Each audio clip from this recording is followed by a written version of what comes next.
Hi and welcome to maths class.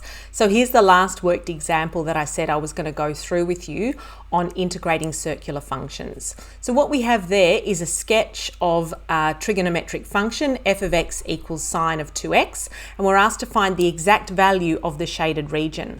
Now nothing else is marked on the graph, but we can easily mark in the x-intercepts on the graph.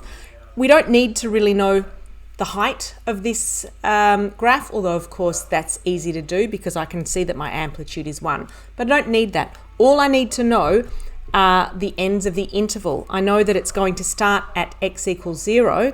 And what's this point here going to be? Well, in order to know that, I need to know the period of this graph.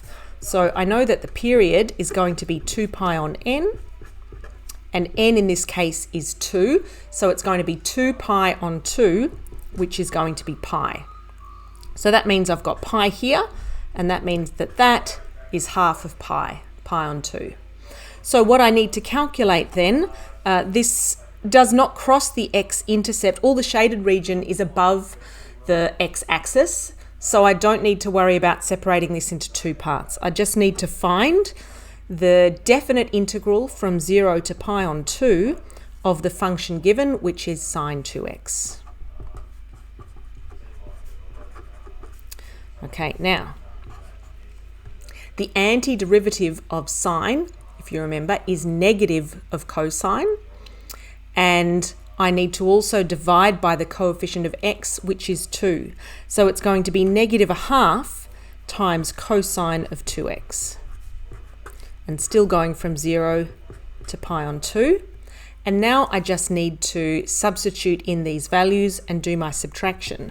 So I start substituting in pi on 2.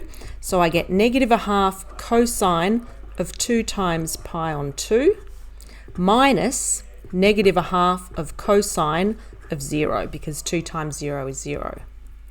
So what does that give me? I could grab my calculator now, but these are very easy ones because 2 times pi on 2 gives me pi. So cosine of pi I know gives me negative 1. So negative a half times negative 1 gives me 1/2. And cosine of 0 gives me 1. So negative a half times 1 is negative a half, but I'm subtracting negative a half, so I'm actually adding a half. Grand total of 1. And that's the area of the shaded region, and I'm done.